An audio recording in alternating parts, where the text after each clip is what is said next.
দুই গ্রুপের শীর্ষস্থানীয় মুরব্বীরা উপস্থিত ছিলেন এবং ধর্ম মন্ত্রণালয় থেকে আমি, স্বরাষ্ট্র মন্ত্রণালয় থেকে মাননীয় স্বরাষ্ট্র উপদেষ্টা এবং প্রধান উপদেষ্টার বিশেষ সহকারী জনাব খোদাবক্স সাহেবও ছিলেন, আর স্বরাষ্ট্র উপদেষ্টা মহোদয় ছিলেন। দুই গ্রুপের সম্মানিত মুরব্বীরাও ছিলেন। আমরা তাদের একটা চায়ের দাওয়াত দিয়েছি এবং কিছু সমস্যা তো দুই গ্রুপের ভিতরে আছে, এগুলোকে সহনীয় পর্যায়ে আনার জন্য আমরা কথা বলেছি। অত্যন্ত সৌহার্দ্যপূর্ণ পরিবেশে আজকের এই বৈঠক হয়েছে।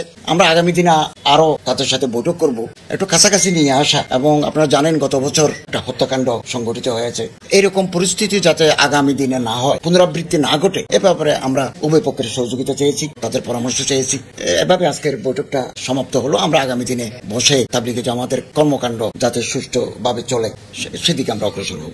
উভয় গ্রুপ আমাদেরকে আজকে 2 মাস 3 মাস যাবত বলছেন যে আমরা আপনাদের সাথে বসতে চাই, তো আমরা সময় দিতে পারি নাই, এই সময়টা ঠিক করেছি। তবে উভয় গ্রুপকে আমরা এক করেছি। আজকে আলাদা আলাদা বৈঠক ছিল, একজন 12টা থেকে 12:30 এক গ্রুপ, 12:30 থেকে 1টা পর্যন্ত আরেক গ্রুপ। আমি চিন্তা করলাম যে তারা যেহেতু এখানে আছে তাদেরকেও ডাকি না, ডেকে সামনাসামনি কথা বললে অনেক কথা ক্লিয়ার হয়। তো ওনারা সম্মতি দিচ্ছেন এবং দুই গ্রুপের সাথে শীর্ষস্থানীয় নেতৃবৃন্দের সাথে দুই গ্রুপে আজকে বৈঠক হয়েছে। আমরা চা কফি খেলাম। আগামী দিনে আমরা আরো বৈঠক করব, আরো কাছাকাছি আসার। আপনি জানেন 24 সালে যখন আমরা বারবার বৈঠক করেছি, উভয় গ্রুপ একসাথে বসতে তারা সম্মত ছিলেন না, বসবেন না তারা।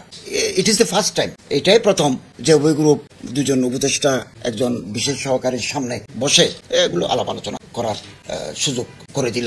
এই জন্য আমি উভয় গ্রুপকে ধন্যবাদ জানাই। না, এই নিয়ে আমরা উচ্চতর পর্যন্ত এখনো পৌঁছে নেই, একসাথে করবে কে না সেপারেট করবে এগুলো আলাপ আলোচনা সাপেক্ষে হবে। তা আমরা চাচ্ছি যে আমরা যদি একটা কমিটি গঠন করে দিই, তাহলে ওনারা দুই গ্রুপ কমিটির সাথে বসবেন, তারা যদি একটা সমঝোতায় পৌঁছে অথবা ঐক্যমত্যে তারা উপনীত হয়, আমাদের কাছে রেফার করলে আমরা সেটা ফাইনালি দেখবো এবং অ্যাপ্রুভ করবো। এখনো পর্যন্ত ওনারা নাম দেবেন। আমরা মন্ত্রণালয় থেকে অ্যাডমিন একজন এডিশনাল সেক্রেটারি দিয়ে আমরা কমিটিটা গঠন করতে চাচ্ছি, একজন এডিশনাল সেক্রেটারির নেতৃত্বে উভয় গ্রুপের প্রতিনিধি থাকবেন। ওনারাই এটা আমরা কমিটি ফর্ম করে দিলে ওনারা নাম দেবেন, এখনো দেন নাই, পরামর্শ করে নাম দিবেন। নাম দিলে এই কমিটিটা ফর্ম করে আনুষ্ঠানিকভাবে তারা বসবেন। তো আমরা আশা করছি যে এই কমিটির মাধ্যমে একটা সমঝোতায় উভয় গ্রুপ উপনীত হতে পারবে, সামনে সংঘাতের পথ বন্ধ হয়ে যাবে। আমরা এটাই চাচ্ছি।